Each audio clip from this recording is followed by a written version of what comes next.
Hello, everybody. It is Sunday, October 1st. So it's officially the Bewitching Month, which I'm very excited about. It is so good to see you. I have to apologize because I'll go ahead and tell you the whole story. I don't know if you remember last week, the dogs were barking a lot. And that's because Mark had left that morning on his bicycle trip to the beach. Hi, Nancy Lynn. Hi, everybody. So, in fact, you're going to hear them now because when Daddy's not here, everybody gets nervous that the boogeyman's going to come get them and trying to convince them not. But anyway, he had left. Amazing. Stop it. Anyway, I apologize. Maisie, enough. And she gets too bad. Come here. Hush. Come here, Maisie. Come here. You hush. Anyway. Okay. So as I was saying about the dogs, and so here we go. So Mark had left last Sunday morning on his motorcycle trip to the beach. He loves this. He spends the week on the coast in a little fisherman's hotel, and he just veges because he is the type of person that he's wound tight. He's always, everything he does, he wants to do the best job. And so with work and everything, he gets easily overwhelmed with just being the best Mark he can be. And I love him for that. But it also means he needs some time to just unwind. And he says when he gets on that motorcycle and he starts going down the road, especially once he's off the interstates, it's just magical for him. And then usually by the end of the week, he is anxious to come home. And let me tell you, ladies, let him take their vacations because he comes home so grateful and so rejuvenated. And all the little things that were bothering him before don't seem to bother him so much. So now you might say, well, what does that have to do with you starting the show late today? Because I didn't come down here to try to get ready to do the show until 2:45. And I hadn't curled my hair, which you can see my hair was still a little damp, so it's acting weird. But anyway, I got down here and I thought, there's no way I can get this all organized and be ready in time. So I went into the placeholder, marked it for 3:15, went to our group's IO and marked the calendar for 3:15, then dropped a little note in subject line, starting late at 3:15. So I apologize, but I wanted to try to let you know, but I realized there was no way I was going to be ready in time. But this morning I got up and it was making sure, I probably shouldn't do this, but I don't know about you if you're like this, but I want the house clean when he comes home. We've really missed him. We want the house clean. I put a big pot of beef stew in the crock pot. That took me an hour. I mean, let me try to think of everything I cut up. Celery, onion, garlic, potatoes, carrots, mushrooms. I mean, it was a lot of cutting and preparing. And then, you brown up the meat first and then you put everything in the crock pot. So hopefully I love for him to come home and there's a good smelling meal upstairs. It's so funny. When I was a teenager, I thought, I'm not going to get married. I'm going to be a professional person. I'm not going to be, I was never going to have kids. And I was, oh my gosh, the thing I've loved most in my life is being a mom and being a wife. I love being a homemaker.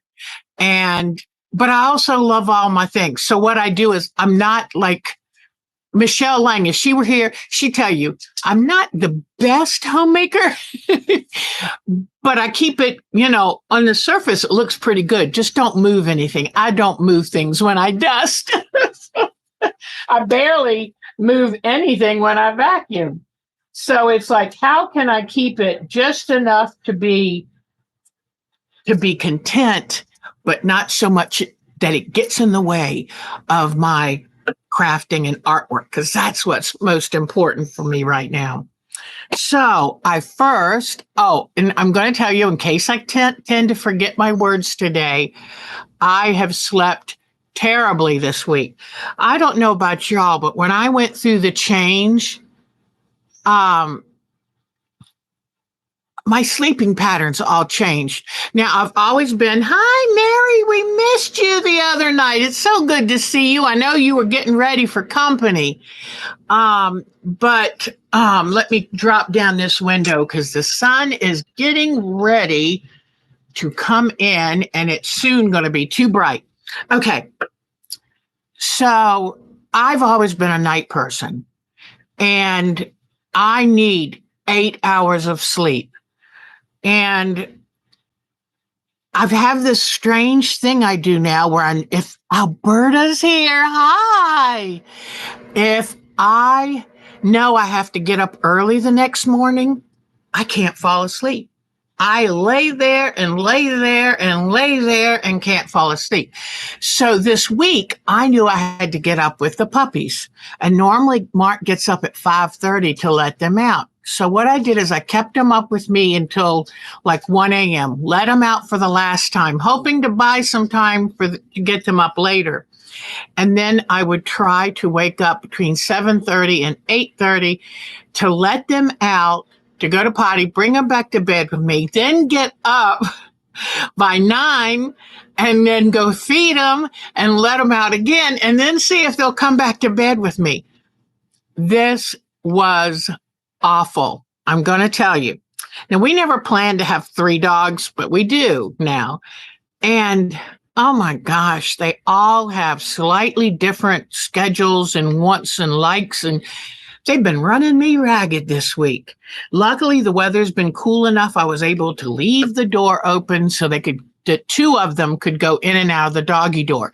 Little Miss Maisie just refuses to use the doggy door. She can. We've taught her to, but she refuses. So anyway, a lot of the times this week, knowing I had to get up to let them out and also sleeping kind of with one ear open. You remember how you did when your kids were little? You kind of sleep listening.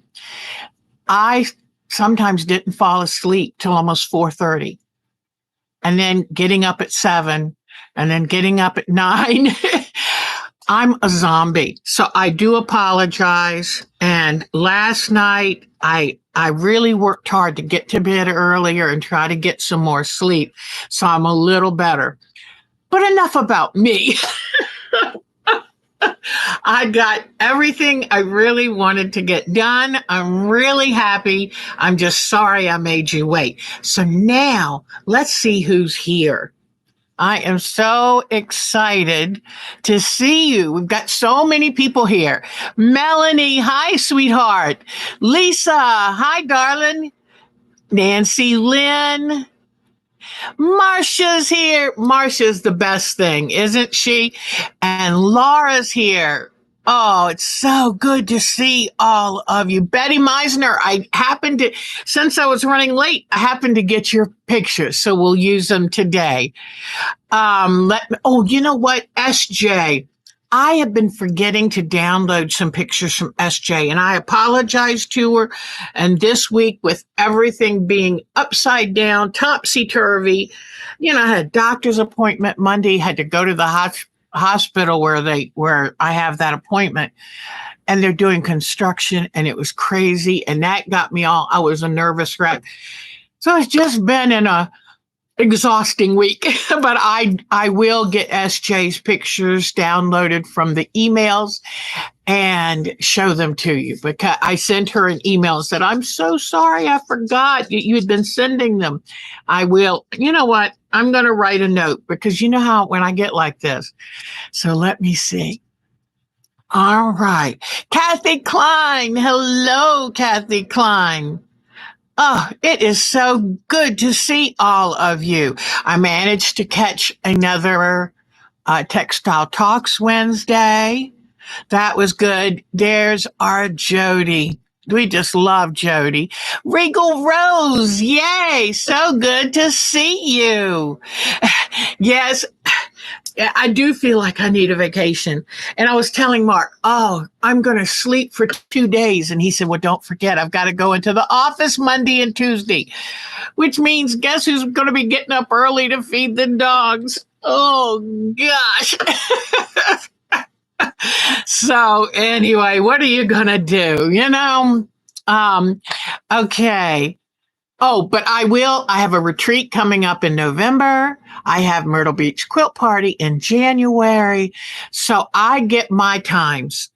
We are really good about that with each other, is we hold down the fort while the other one goes and does something that renews your soul.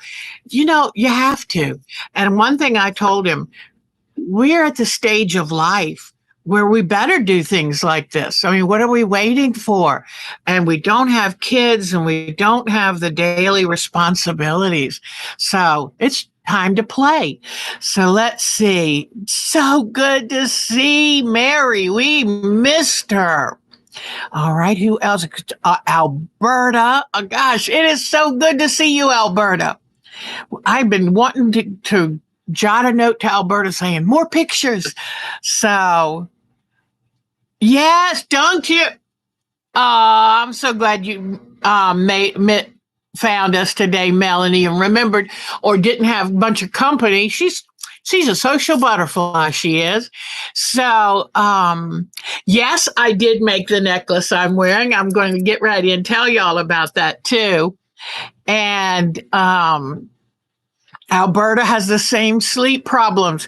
Now I don't make any doctor's appointments until at least 1 p.m. because it's just awful. And if you go in and you're sleep deprived and they take your blood pressure, and it's like, oh, great, that looks terrible. So anyway, when I went to the doctor Monday, he's the cardiologist. And it's not that I'm having a current heart problem. It's when I went in for my cancer surgery, they have to send you to all the specialists.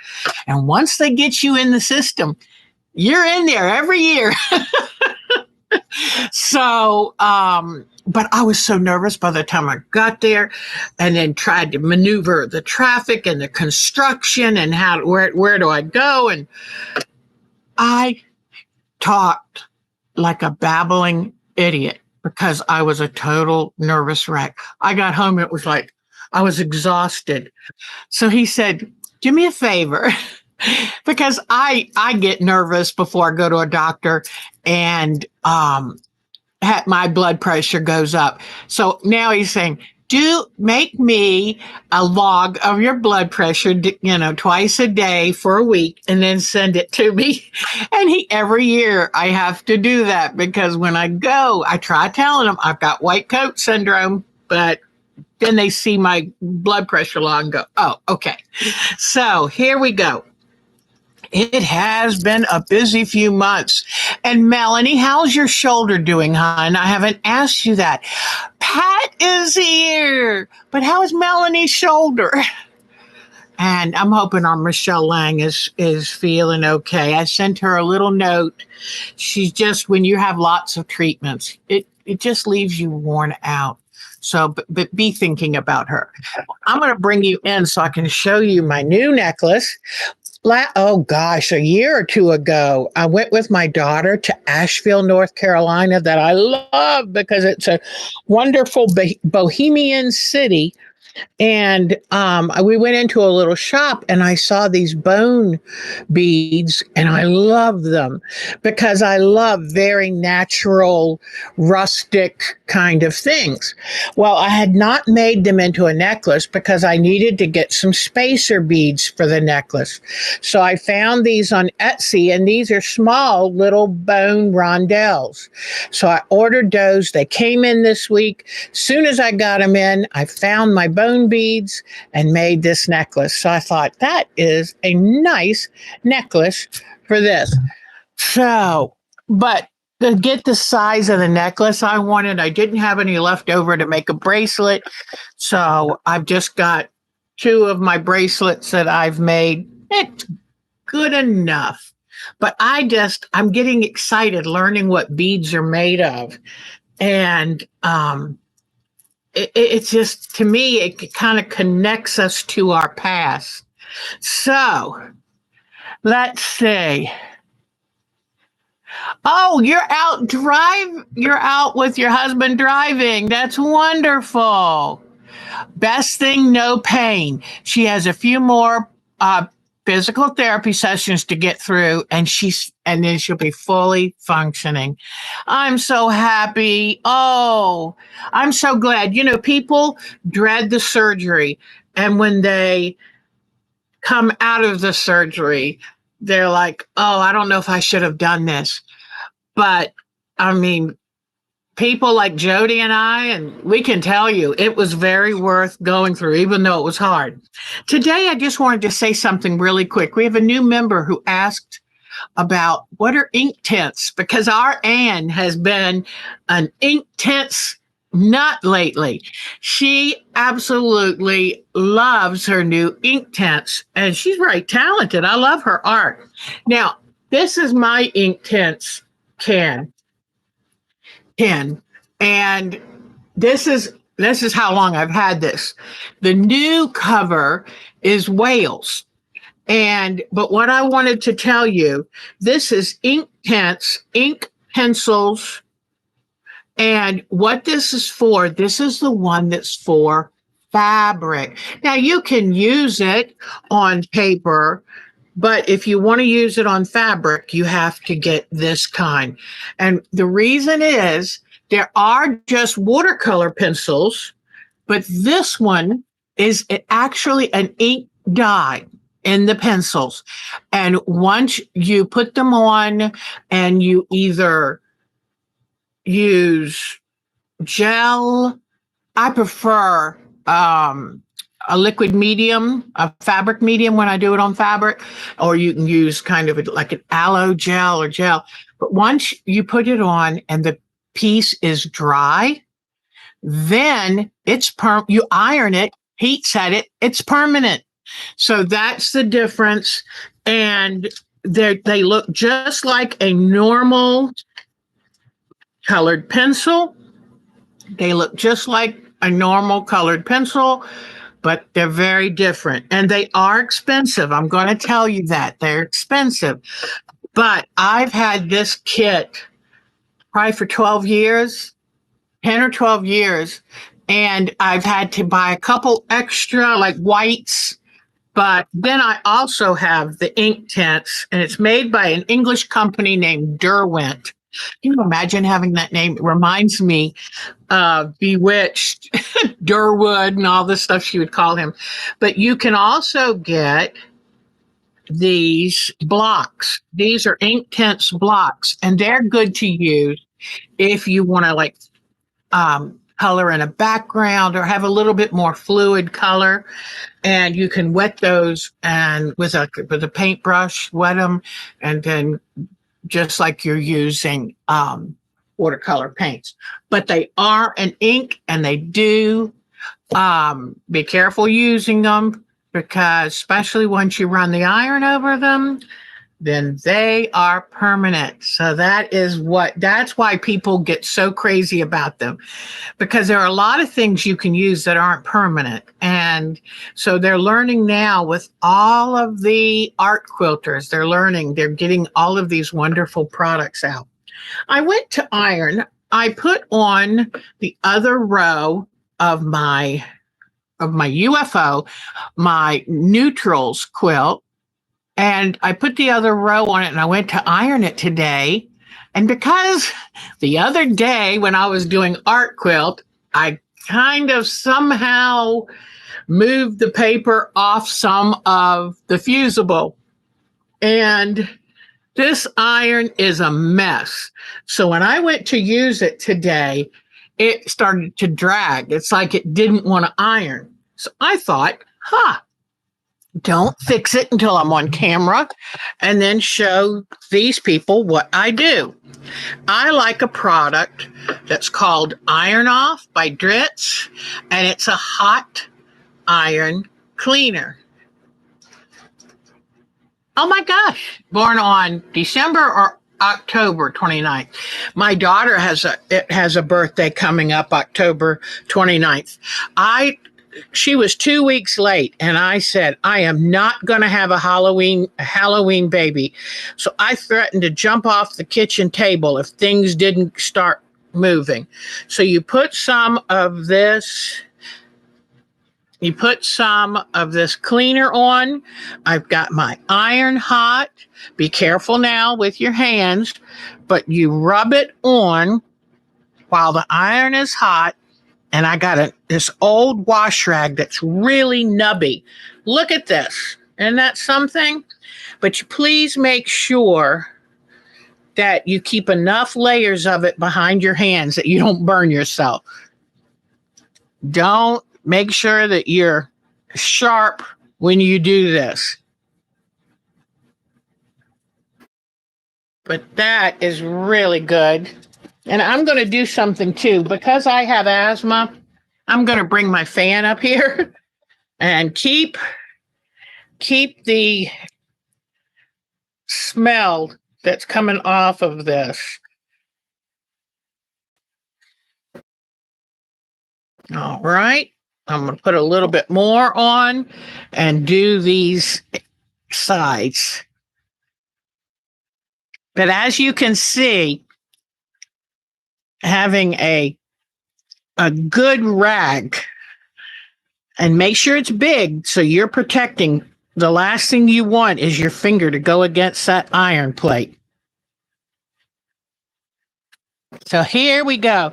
And this is important to do because you certainly wouldn't want this buildup to come off on your light colored fabric quilt you're making. All right.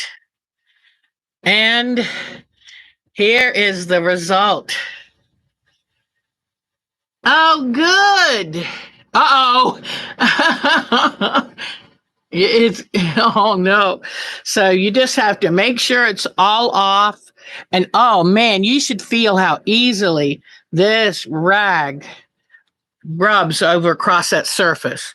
So anyway, any of you who are wanting to know, what can I use to clean? Now, I've heard of people using dryer sheets and all kinds of things. Diana's here.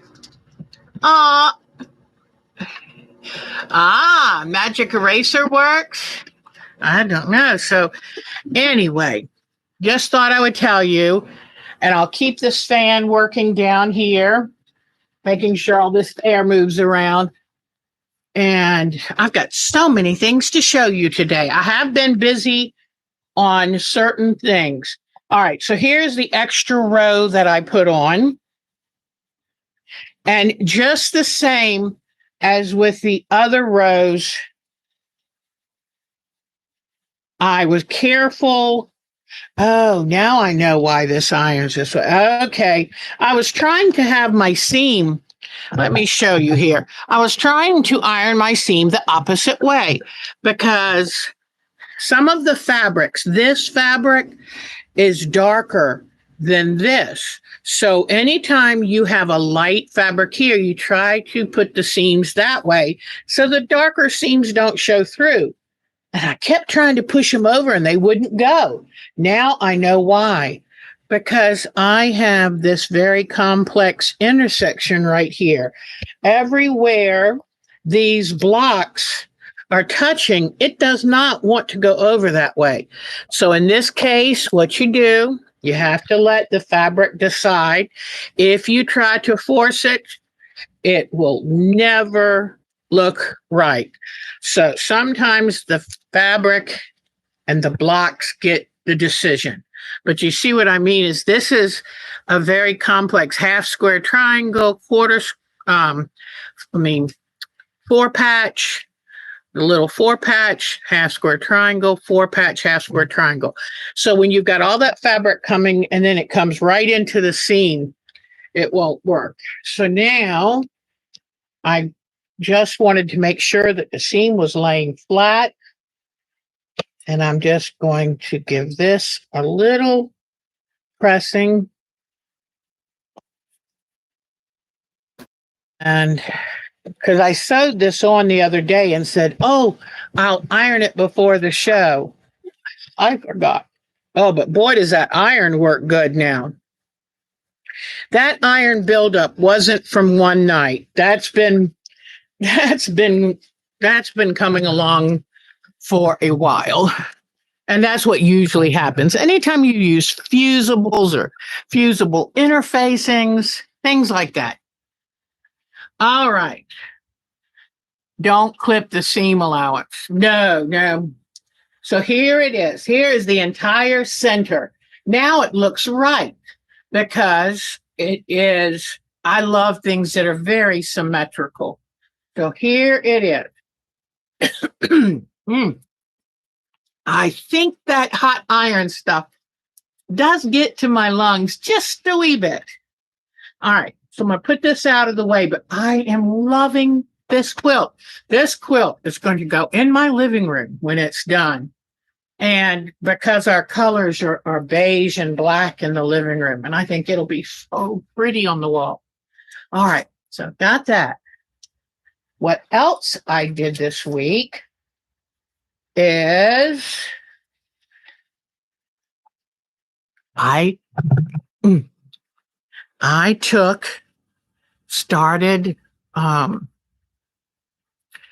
started putting remember last week I was making the bias stem. So I'd finished the bias stem last week, and then I used the pattern. They had a page in the pattern where they showed you the angle of the curve. And if you want this pattern, you can go to the quilt show and buy it for like $9.99 or $10, and not expensive. And it's a very well done pattern. But you see that line right there? So I used my light box and I used the suggestions. And what I did is I took my tacky glue. I took the actual tacky glue and I put this, I did a fine line down the line that I drew, and then I put the bias in place. The reason I did that is because I can't stand sticking myself when I'm trying to do the hand applique. And by using the tacky glue and making sure I drew the line first, then use the tacky glue right on the line, just a thin little bit, press down the trim, pinned it in place till the glue had dried, then took my pins out, wiped them down to make sure that no glue or moisture was still on the pin that would corrode it, and put my pins away. So let me see. I'll show you real quick. I tell you the truth. I really do. I really, really do like my hand stitching. I have been doing it for years and years. But do you see that? You're hard pressed to see a stitch, aren't you? And here's what the back looks like. And I'm going to show you how I do this stitch so you'll get to see. But here is the back. See the stitches?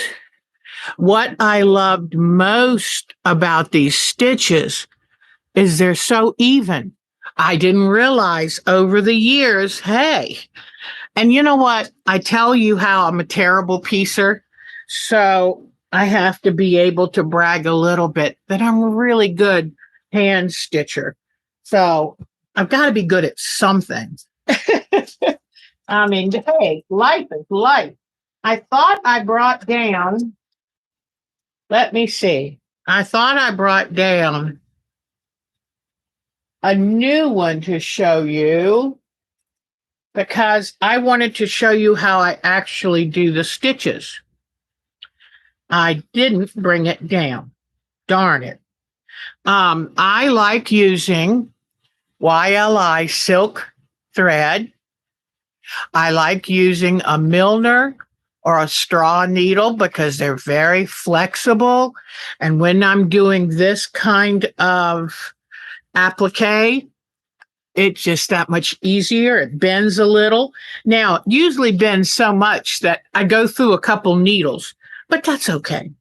So then, now that I have these, I have two of them fully sewn down, two of them glued into place.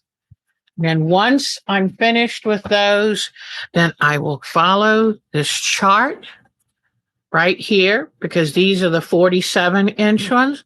I'll follow this chart for placement of my flowers. Let me show you real quick.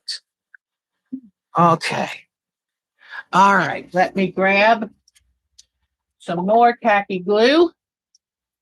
Now, normally I don't use khaki glue for things.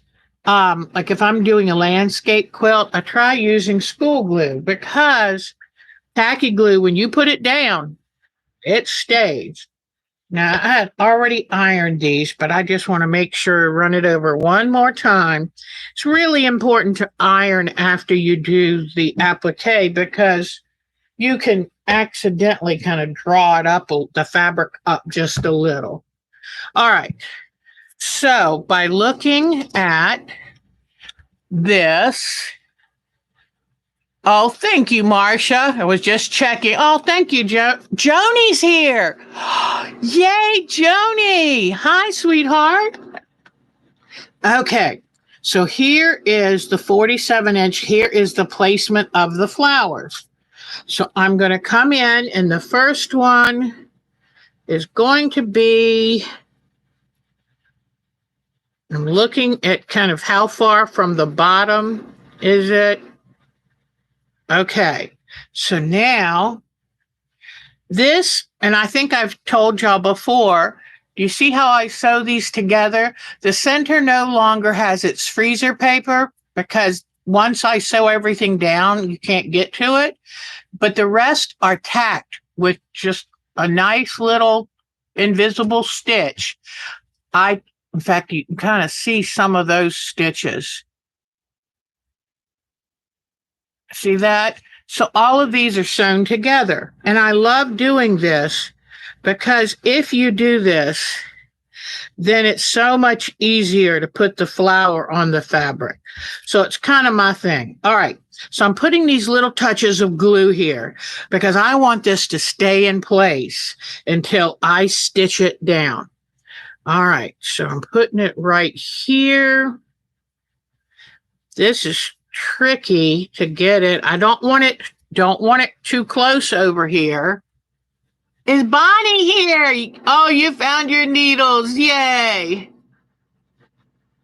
Okay. So making sure that I'm not going to get the flower.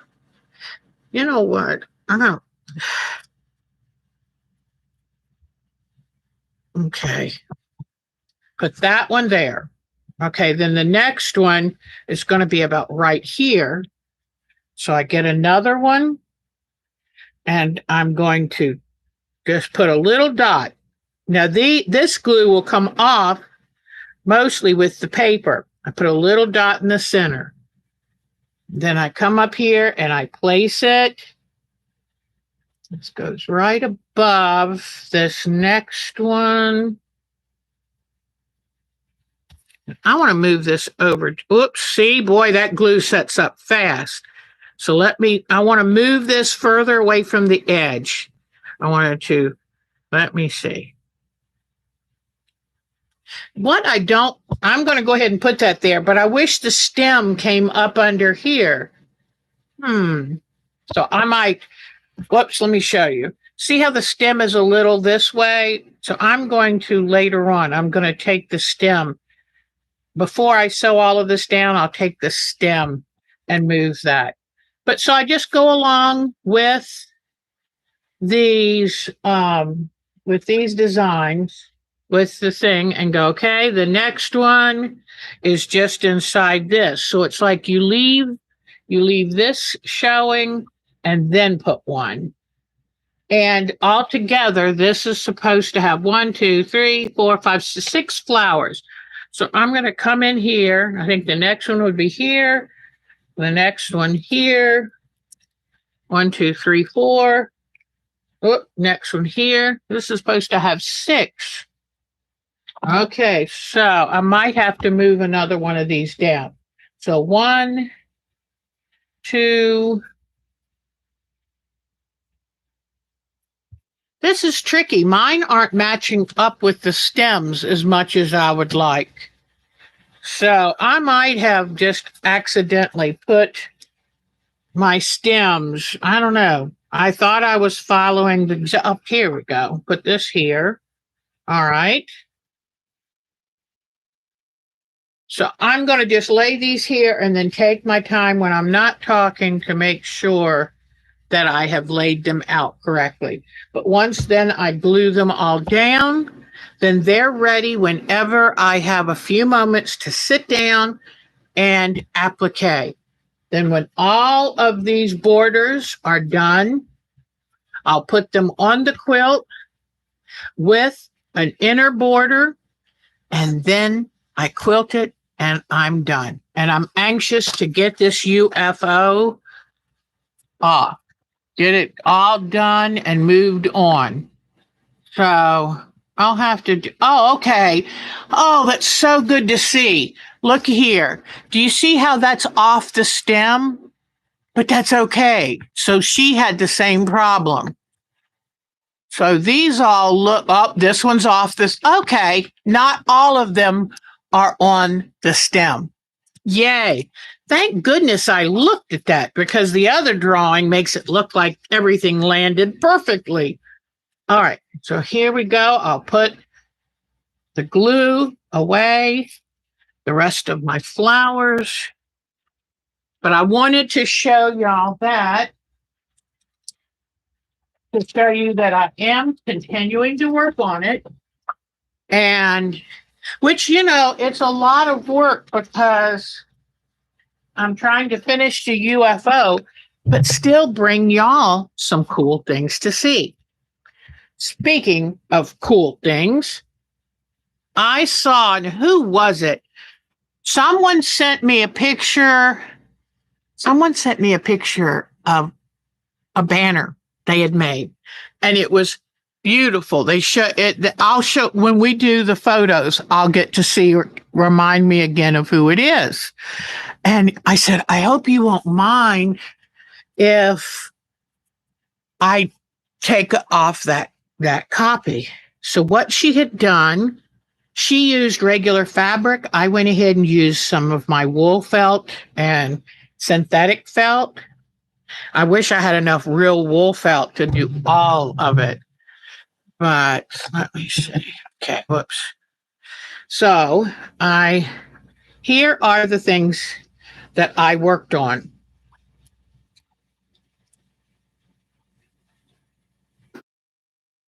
So when I came down, oops, I forgot to put what I did on all of these is I used scraps of batting and put it just within the line so that when I put the back on, it will have a little bit of dimension. Okay, so these are my cute little acorns and oak leaves. And this is supposed to be maple, but I think it looks like oak. These, I think, are supposed to be maple. But anyway, I just sat there and just cut out these designs. And then I went over them with a micron pencil very lightly. just to give them a little definition. And I had this, and it was this terrible, awful green. So what I did is thought I'll make it into one of those nubby green gourds. So that's as artistic as I got. So, okay. Now this I used to put the stems on, but I used the tacky glue to put the batting on. Okay.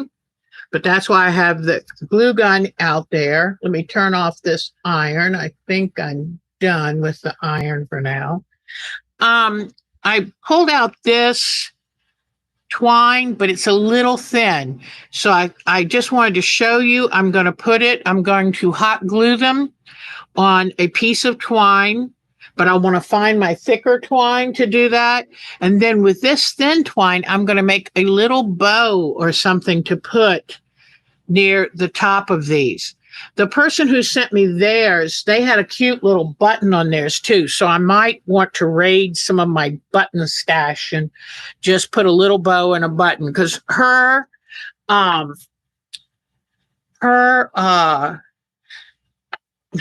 told you I might be a little tired, but her garland was beautiful and hand stitching.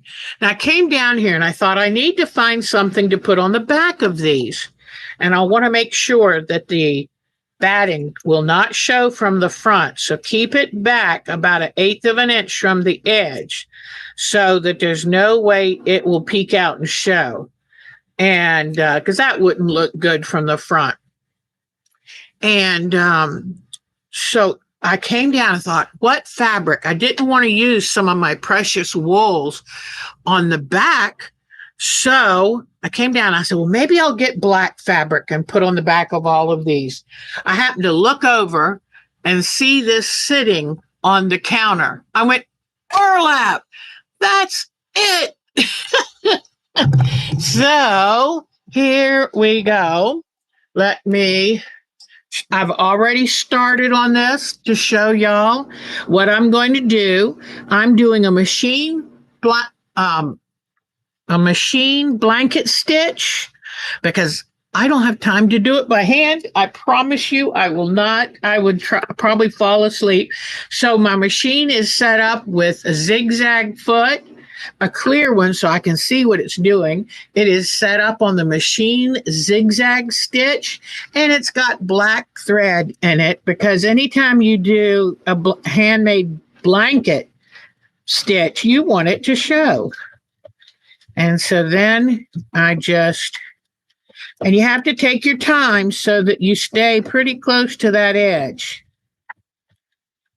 But I just wanted to thank, I wish I would, I think it's maybe a Maria, or is it the new Marsha? But one of the ladies, I'll be able to tell you who it is. But even going as slow as this, it's faster than doing it by hand. And I'll show you how then, once it is sewn down to the back, backing, then you'll see the dimension puff up because of the scrap interfacing.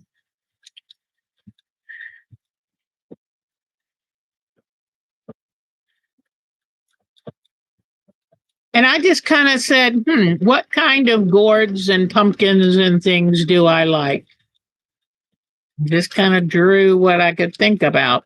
And I'm coming up on a big glob of glue, so I'm going to stop it there. I used hot glue to put the little stem in, and this is supposed to be where the vine kind of curls up and around itself. Not sure if that's exactly what I wanted, but I just did these freehand while watching a show on TV. Now I'm very carefully cut, but not cut the blanket stitch. And remember that half of the stitch is just off the edge. So be real careful when you cut. If you get too close and you pop that blanket stitch, then you got to do it again. So take your time, watch what you're doing when you're doing the cutaway of this. But this, I'm so tickled I saw the burlap. I hadn't even thought of it. And it gives a cute backing, for the fall decoration. So when I get all of these sewn to their back, the backing, and some of them I might do some stitching, like the pumpkin that has the ridges. So here it is. This is a little gourd. And there is the burlap on the back, which to me fits the theme. And if I wanted to, well, let me see what it would look like. I'll have to put it back on my straight stitch and shorten my straight stitch. Let me see if I can put, let me see. Come on. I was waiting for the thread to grasp the, let me see if I can put a little definition on this cute gourd. Ah, there it is. Oh, I like it. I like it. Okay, and then I'm going to put one over here where I had lightly drawn the line already with my micron pen.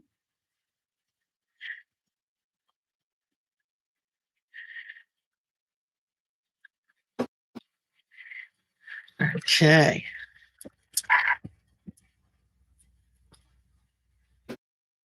All right, there we go. I think that is cute. And these are just little scraps of wool that I have, probably like you have in your craft or sewing room, little things left over from other projects. And if you don't have the wool, then by all means, just pick out matching fabric. So there is that. And hopefully you can see that it has a little bit of relief. If you wanted it to have more, you could cut out two pieces of interfacing. But see the difference that brings with the blanket edge and the outline? This is so quick and so easy. And before you know it, you've got something that you'll treasure. And hopefully, if I ever have the time, I can make one for each of my kids. So we'll see, but I'm not promising on that. So anyway, I thought I would show you that. So wasn't that cute? And I have to thank, when I find out her name, I'm going to thank her for showing me that. All right, so now I'm going to carefully put these away. I'm going to take this burlap upstairs with me because what a cute backing it does. And then I'll be using hot glue to put it on the twine and then hang it up on my mantle. So that is going to be wonderful. And I love having these things because then you just tuck it away with your fall decorations and every year you bring it back out. So to me, that's a good thing. I just sounded like Martha Stewart. What was that about? All right. So now we put this back in my basket so it can go back upstairs so I can finish that project because I'm all about finishing my stuff. All right.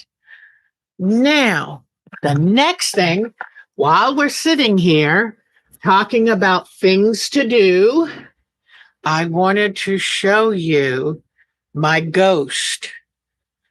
Do you see my ghost? And it would probably help to have something dark behind her. But I have been thinking about doing this.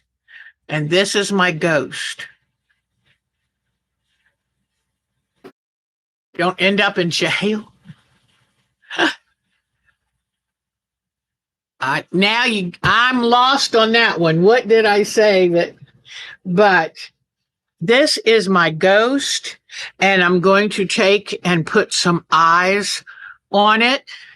What I did is I took a piece of my tool, because I have plenty of tool scraps. I was trying to open this bottle of fabric stiffener to use because that would work wonderfully, but I can't open it to save me. So I'm going to have to wait till Mark gets home. It has been years and years since this bottle was open. So I thought, and between tulle, I also have cheesecloth. You can do these to cheesecloth. Oh, I get it now. Okay, I told you I'm a little slow, but when Mark gets home, I'm going to get him. He's probably going to have to use he has some of these wrenches that can probably get this off, but I'm going to try some with cheesecloth. That's what I really wanted to do because they show up even better than tulle. But I'm going to make some more of these. Now, let's say you didn't have, so I didn't have the fabric stiffener to use. Pliers, yes. So what I did is I put school glue in the bag and tacky glue in the bag, then put the tulle fabric in the bag and just worked it. Then it's very sticky. I pulled it out and put it over this vase, and the vase gives it the shape. And then to make sure it was going to come in here at the neck, there's a little piece of thread, and I can probably cut that off now and it will still hold that shape. But then I just sat it on a piece of nonstick to protect the table and let it dry overnight.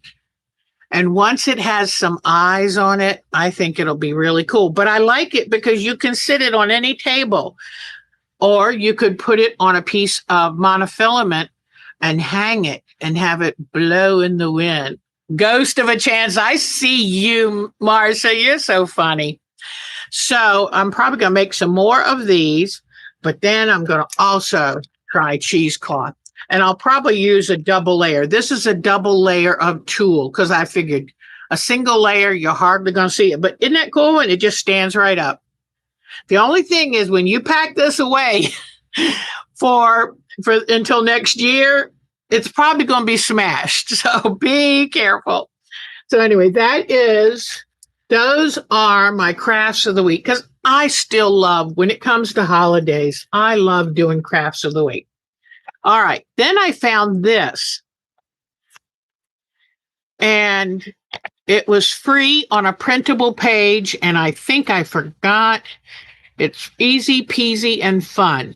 The website is easypeasyandfun.com. Okay. And it was a free download.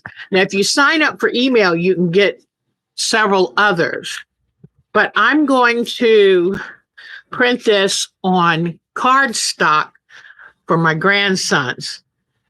Because look, now you've got a hand puppet. I ain't got nobody, and nobody cares. Isn't that the cutest? I think my grandsons will be really cute, will be really tickled. So it comes with a strip like this, then these little papers that you can cut and make as straps, and it shows you right where to fold it.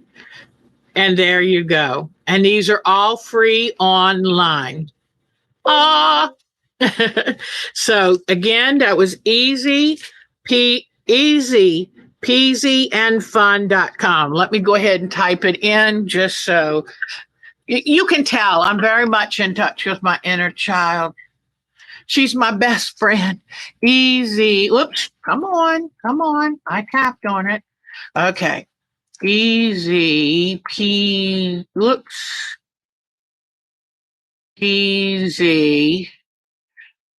Hold on. Easy peasy and fun. Yes, Joni and I have young grandkids. So that's where, hey, these are. But I think doing it on cardstock will be better. I put an extra piece of fabric to try to keep paper to keep the head up in the right position. But I think if I used cardstock, it would be a little sturdier. Yep.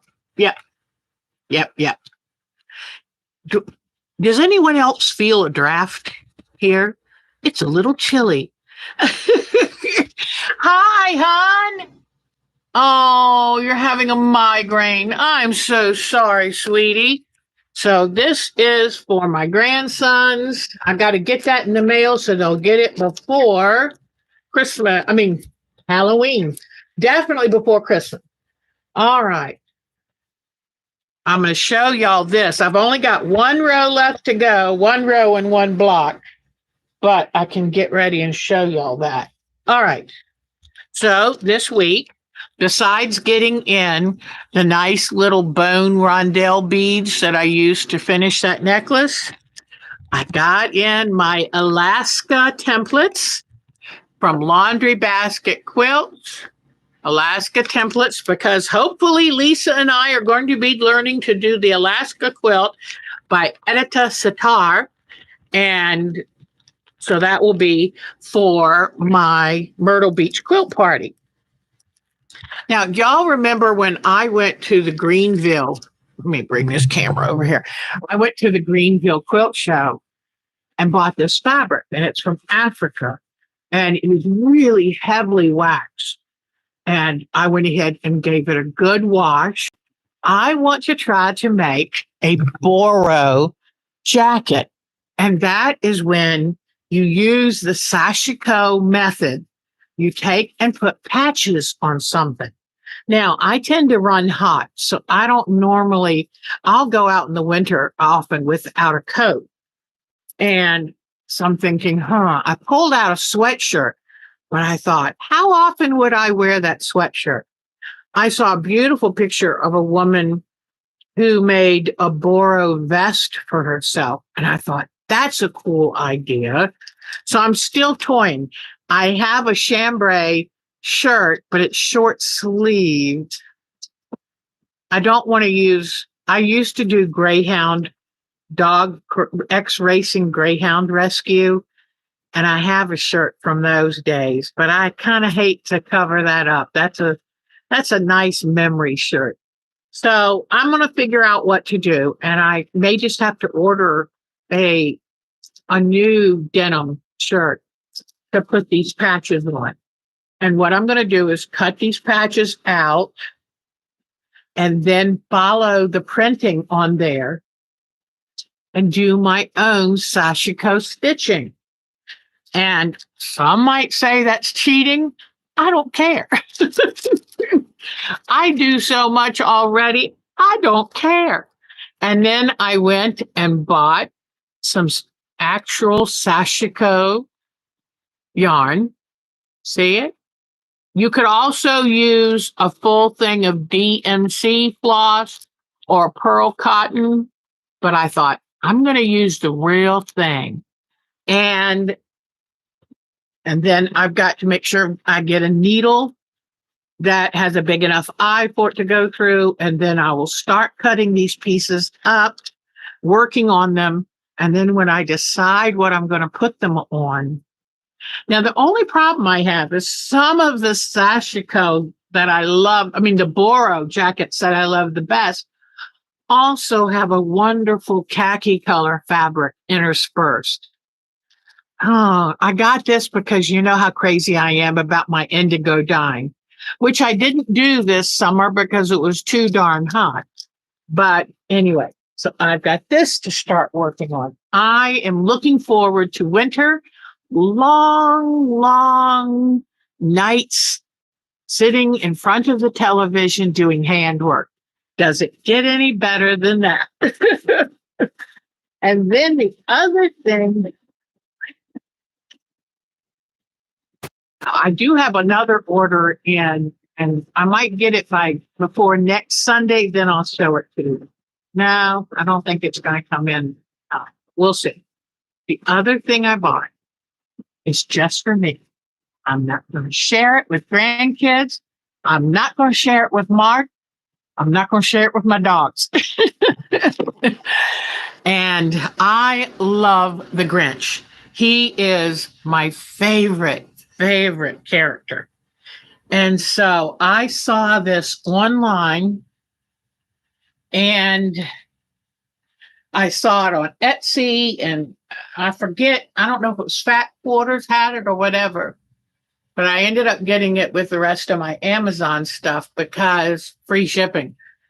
And so here it is. And what I saw someone do is use brightly colored buttons, sew them on, because you make this and quilt it, So it will be something good to hang on the wall. You sew brightly colored buttons on here. And then you cut these out, and I'll probably back them with like a white flannel, and then put a little ribbon as a little hanger. And I'll put enough buttons so that all of these things can be hung on the front. And every day I'm going to add the countdown number. And it's just for me. And I'm not going to share it. I have made 4 advent calendars, 3 or 4 in my life so far for other grandkids. And I have 2 over there that I need to get ready to finish. They're real close to being done for my 2 little grandsons. And I need to get that done for them this year because they're old enough now, they'll understand what it's about. But this one is just for me. And I love the Grinch. When I saw it, I said, I'm going to get it. I'm going to get it. It's $15. I don't care. I'm going to get it because I've never had an advent calendar and I wanted one. So now I have one. So I'll be working on that too. As you can tell, I like to stay busy. Here we go. And after this, I will show you the show and tell. Here is, I got so excited because this time I got to add the moon blocks. So here is our triptych right here. We move back so you can see it. Here is the triptych, the latest one. That's a lot of blocks. And when I show you my lot of blocks, wait till you see Anne's. Anne made a zillion blocks, and it's beautiful. So here's my triptych. There are probably going to be a few little areas I go back and touch up, but I think, at least from this far away, it looks pretty darn good. And this is my sun, and that is my moon. And here are the mountains below and the skies. So I have made an executive decision, and I'll show you what that is. Let me move that out of the way. Last week I thought, oh, I should have made it in 3 separate sections because what a triptych is, it's a piece of artwork, whether it's on canvas, whether it's fiber art, it's a piece of work in 3 sections. And so I was thinking, how am I going to divide this? I kind of hate to just go 4 rows, zip, that's it. And so then I came up with this idea. I'm going to use white Taylor's chalk. I love that I cleaned this drawer out. Now, if I would just finish the rest of the room. All right, I want the center section to be a little bit bigger. Okay, so 1, 2, 3, 4, 5. Okay. All right, I want the center section to be slightly bigger with the ones on. Oh, thank you, Joni. That's exactly what I was going for. Oh, thank you. I forgot to even mention that. I made sure to put most of the centers of the blocks to make them very bright. And I wanted the blocks very eclectic, and I turned them different directions so that they would kind of sparkle a little. So now what I'm going to do, I have decided, since my whole thing of choosing this pattern was I love the flowing nature of it all, I thought, aha, that's how I can do the triptych lines. Whoops, I got to get down here. Hold on. Okay. Yeah, it has curves, a sun, and a moon. And okay, so what I'm going to do, these curves that are in the quilt are nice and gentle, except for the mountain. So I'm going to come in here with this chalk, and I'm going to draw a big, gentle curve There. Okay. I'm going to go over it again because before I make any decisions, I'm going to hold it up, look at it, and show you and me in the camera. And then, all right. Now, let me bring the camera back up and over, and let's see. Yeah, I don't want it to be too curvy. It might need to be a little bit more curvy. Okay, so this is the beauty of using chalk and taking the time to look at it. Yeah, right here, it's not quite curvy enough. I'll bring it in here just a little, then bring it almost to that edge, and then come back. All right. So I think this is much better. Now, are you ready? You're not going to believe what I'm going to get ready and do.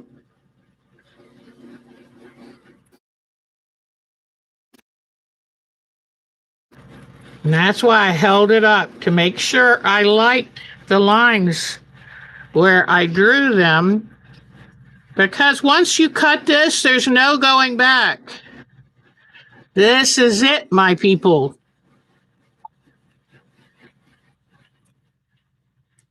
I just pinched my hand. That hurt. Here we go. There it is. Look at this. What do you think? Oh, cut this thread. There it is. Oh, guess who's home? Little girls are very excited.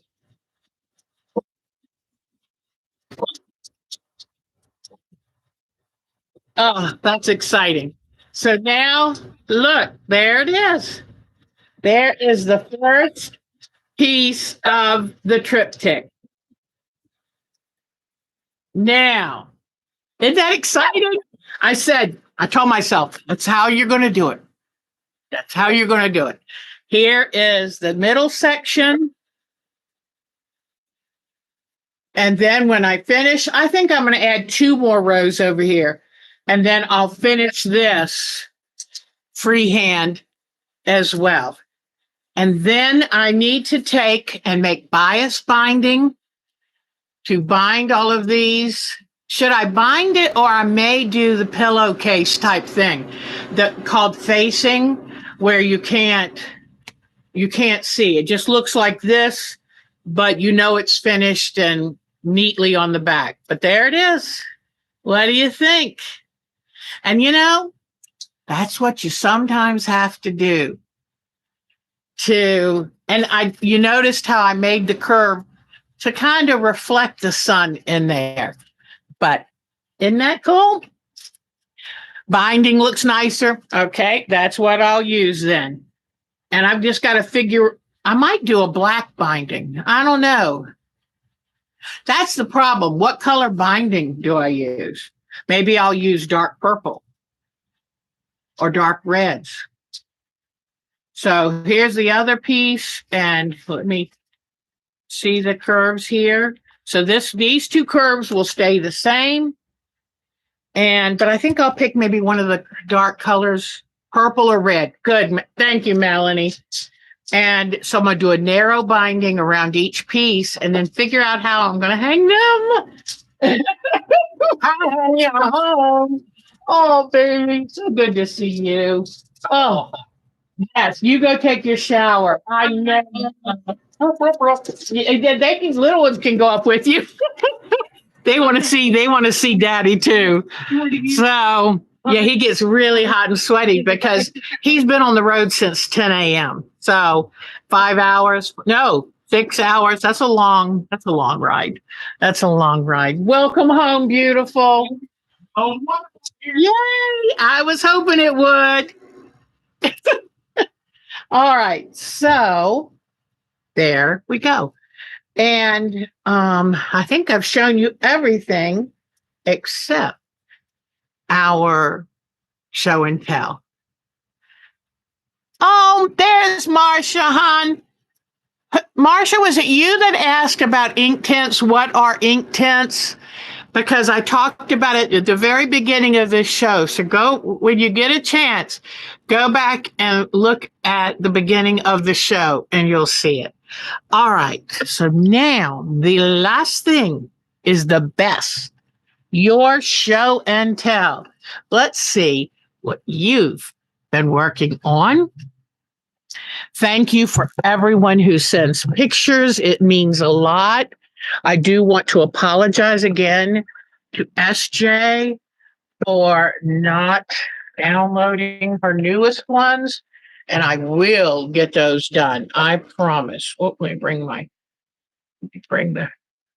I love this computer stand. It has really made my life much easier, and the new arm. And that's really working great. And Mark tightened it for me. And life is good, people. Let's go see our photos. Okay. Jody, I have to admit, after 20 years, I still get just as excited to see him. Is that just the best? I feel like I'm very, very lucky. Oh, here is... I got to figure out who made this. Come on, picture come up. Here is one, whoever sent me that picture of their garland, which I will go find. Is that just precious? I love the raffia. I haven't seen raffia in a while, but it's perfect because it reminds you of straw and bales of straw for fall. I just love it. And see all this hand sewing? Look at that. And I don't know what she used on the back. Here is another. Oh, here is her picture right there. So whoever did this is the person. I've got to figure out who did it because I love it. Love, love, love it. Her mantle is gorgeous. I love the quilt behind it. I love, look at how the raffia and the little bows, how cute. Then online, I found this and I said, oh, that's really neat. That's another whole, you have to cut out letters? I don't think so. And then I said, oh, look at that. And I think this one's Susan Brubaker Knapp. Isn't that gorgeous? That woman's so talented. She lives only an hour from me. Wish I could go see her, but I know I can't. Oh, she'd go, I'm sorry, who are you? And I don't have time. Okay. Oh, I was talking to you about wanting to make a Boro jacket. Here is an image of that. Isn't that awesome? I love it. And here is some Boro fabric, kind of pre-printed, but see how I really like the khaki tan in that. So I might have to figure out how to add a few pieces of that. So anyway, all right, let's go back to the photos. I think it was sweet for Mark to come in because I know he's sweaty and messy and he's probably thinking, oh my goodness, but oh, I love it. He knows I don't want to leave y'all to go see him, but I wish I could. So thank you. I love Alexis. I am so proud of that gal and how she has developed her own signature, how she's turning it into not just a passion, but a business, and goes to art and craft shows like our wonderful Dolores does. So I'm really tickled for her. And I think she goes to like cosplay type shows, things like that. And I love it. Here are two of her new designs that she's got started. So as you can see, it takes drawing skill as well as her hand embroidery. Okay. Then Anne. All right. Let's see. And I don't know if you noticed, but on today's show, the intro picture is this. So when you find it on the YouTube channel, guess whose blocks are showing? Isn't that cool? I said, huh, what better? And look at this. This is Anne's play with those ink tints. But what a good artist she is. I'm really tickled to see that. Okay, now let's see which one is going to be next. Here is beautiful rose that she did. So I'm really tickled to see her doing so well. And she does. Obviously, she's doing this just by freehand. She has artistic talent. Very good. I love the little bluebird sitting on the fence. That would be nice to have a fence with a different kind of bird house on each post. Here is her planning sheet for her paper piece quilt. 7, 8, 9, 10, 11, 12. Yeah, she did a bunch of blocks. All right.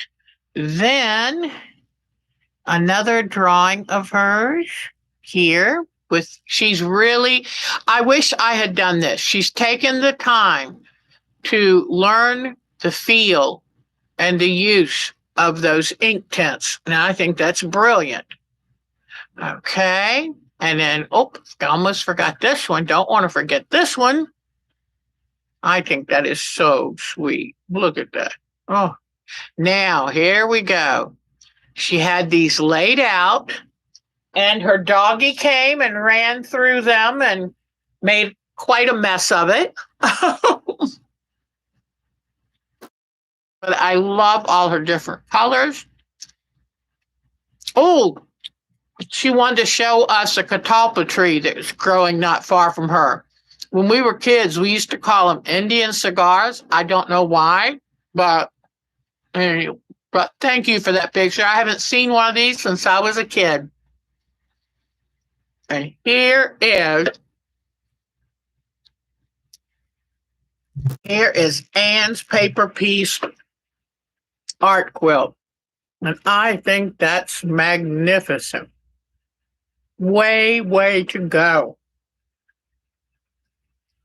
And see how some of these she made the blocks partly blue and partly yellow. I really love that. Did the same thing to her orange and purple blocks here.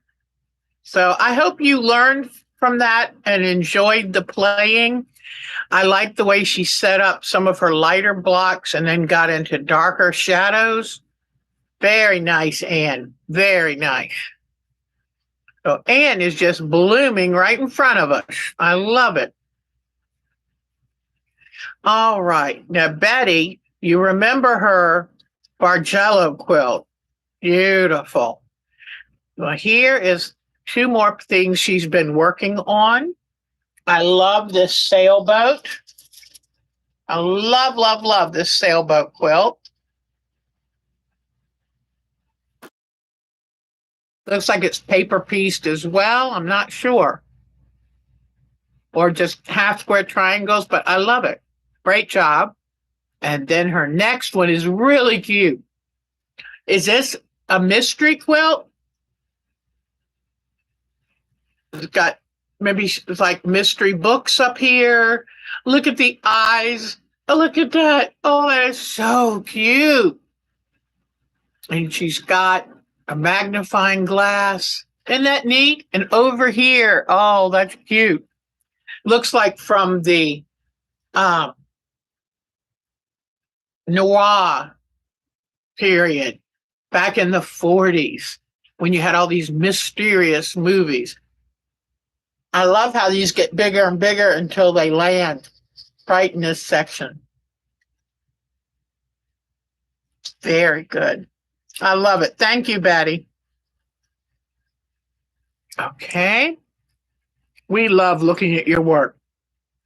Even if it's not extremely new, just share it with us. In fact, speaking of that, BB sent me 3 pictures of needlepoint that she did back when she was a teenager.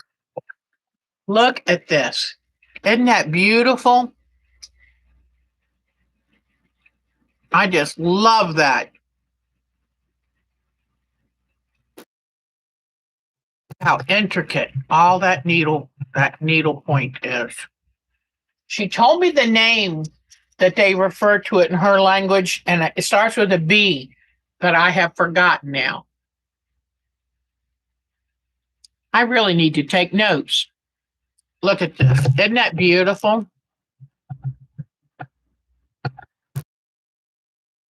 So BB is in Iran now visiting relatives for a few weeks. So I hope she's having a wonderful visit. I know she doesn't get to visit them as often. Now that is really nice. Thank you, Miss BB. Bonnie. Bonnie's been busy. Well, you know, she got that award from her SCA group. There's Miss Bonnie. And her black work is amazing. It's hard to believe that those squares are just tiny. I mean, really tiny. Let me see if it's hanging. No, let me see. There it is. Look, this is her black work in this hoop. Look how small that is. Okay, so these were the things she was wanting to work on. And I think, here we go. These she's already gotten finished. Let's see. Come on, picture. Oh, come on. Ooh. Let me go back. With this picture, how do I get it to enlarge? Hmm.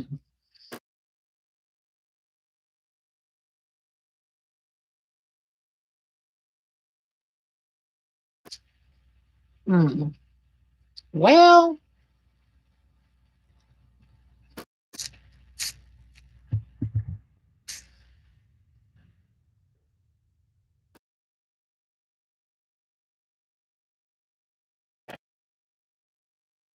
no. Let me go back. I had a small scare Friday night. My computer froze and I couldn't get it to open up or shut off at all. I was so scared. So I unplugged it and closed it. And about 5 hours later, I was able to get it. So here is her table runner she's been working on. She hopes to use that like at Thanksgiving or Christmas. Then these are block exchange blocks, and she got them done. Beautiful work, Miss Bonnie. Okay. Miss Bonnie has a blog too. If you belong to our group, she'll put in when she's little notices when she's got a new page done. And we love that. I don't think I have anything new. Let me see. No,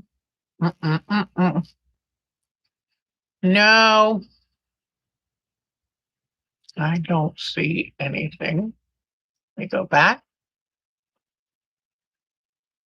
Debbie.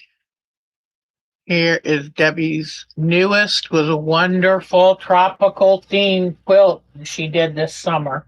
Love it. Okay. Let's see who else. Miss Dolores.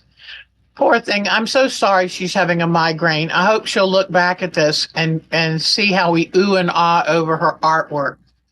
She just went to a different art show and she sells these mini works of art. They're 3 inches square. Isn't that beautiful? 3 inches square. I think they're absolutely lovely. And they each come on their own little miniature easel. I mean, look at the work she puts into these. Isn't that beautiful? I mean, an opossum's not beautiful, but that's amazing. I mean, that looks so real. She's a very talented artist, and I'm so glad she's a member of our group. This is a gorgeous goldfish, and some of the pieces actually come off of the canvas. And this is a manatee. But look just to her touches. Her art is amazing. Way to go, Miss Dolores. And we hope your headache gets better, hon. That can't be fun. So, all right. Next, we will have Miss Jody.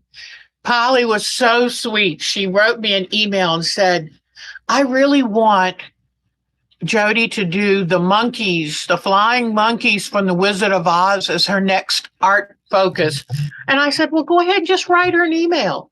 I said, she'll tell you whether she would be interested in doing that or not. And Polly wrote me back and said, I did write her. And she said, yes. It's like, oh, that's so exciting. Because, you know, we all love Miss Jody's art. She is so talented.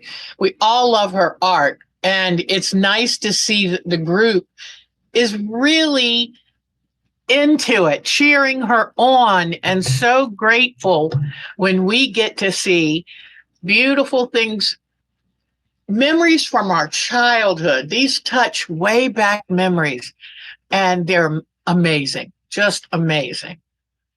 Look at that. Even the Chrysler building, the plane. I mean, that is just tremendous. Love her work. Looks like she put shadows in. Love her work. So be looking, because I think her next project is going to be the flying monkeys from the Wizard of Oz. Since Miss Joni is here today, I think we must show her Bargello quilt that she did with us this past July. Isn't that wonderful? Love it. We'll have to figure out what our next project will be. Hey, maybe Lisa and I can teach you the Alaska quilt after we learn it. Kathy Klein's Bargello, since we're having a little look back at our Bargellos. Isn't that beautiful?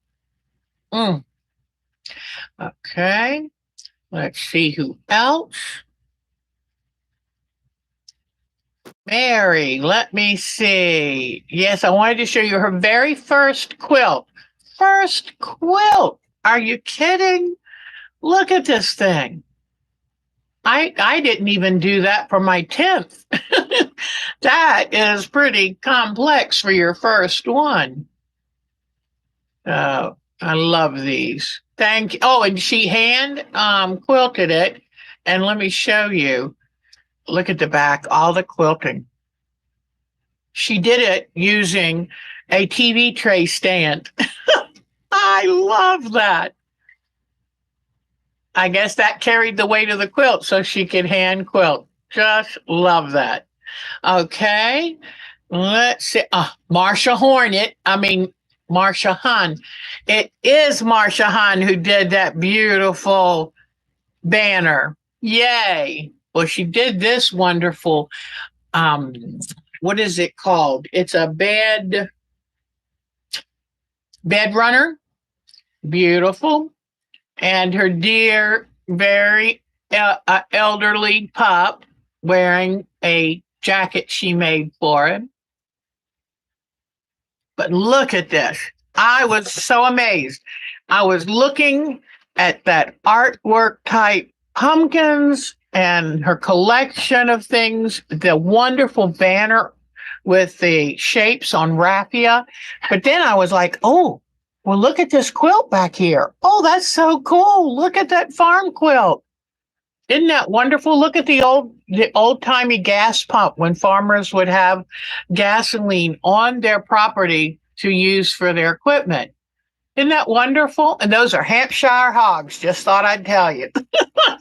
Oh, I love that. But thank you, Marsha, for sending that. And then again, here is a close-up of that wonderful little pumpkin garland. I love that. And look at this that she made to hang up. She painted her tiny gourds. She made her cute bunnies that also have the blanket stitch around them. So Marsha has a great eye, and I love it. Okay, thank you, Marsha. Send us some more. We really enjoy these. And now let me see. Who else do we have? Nancy Lynn. Nancy Lynn sent, which one of, I'll just go ahead through them because you know what? I think most of them are new. So Nancy Lynn is so talented.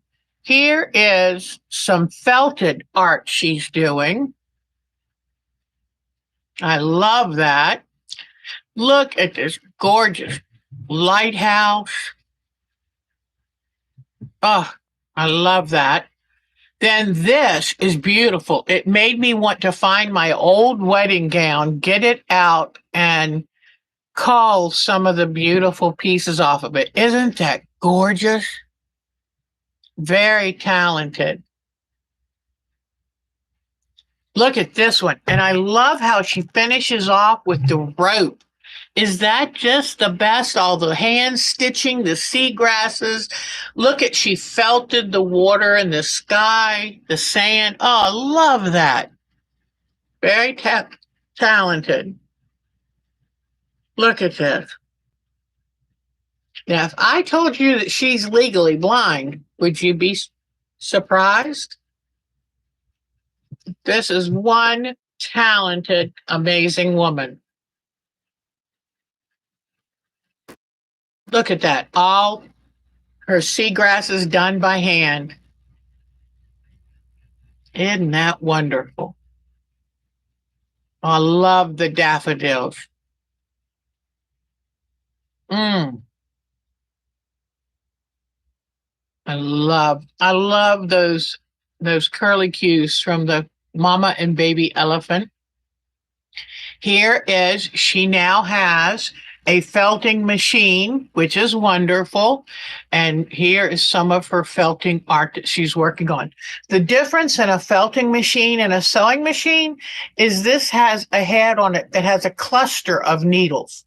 And they're a special needle designed to capture the wool fibers and puncture it down into the substrate. And beautiful, beautiful job. Oh, look at this art. Let me bring this up bigger. I love the reflections that she did.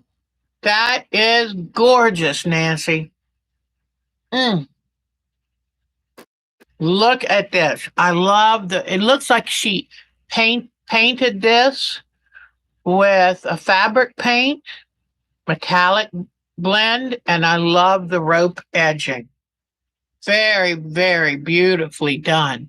So thank you, Nancy Lynn. And remember, she's also won ribbons at quilt shows. So I am in awe of our Nancy Lynn. Wow. Okay, let me see. I might have, and I think that's it. I think I did them all.